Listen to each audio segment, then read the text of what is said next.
సామాజిక కార్యకర్త ప్రియా చౌదరిని పోలీసులు హౌస్ అరెస్ట్ చేశారు.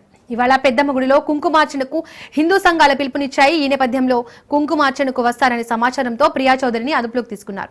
ఇటీవల పెద్దమ్మ గుడి దగ్గర కూల్చివేతలు చేపట్టగా అధికారుల తీరుపై హిందూ సంఘాలు ఆందోళన నిర్వహించాయి.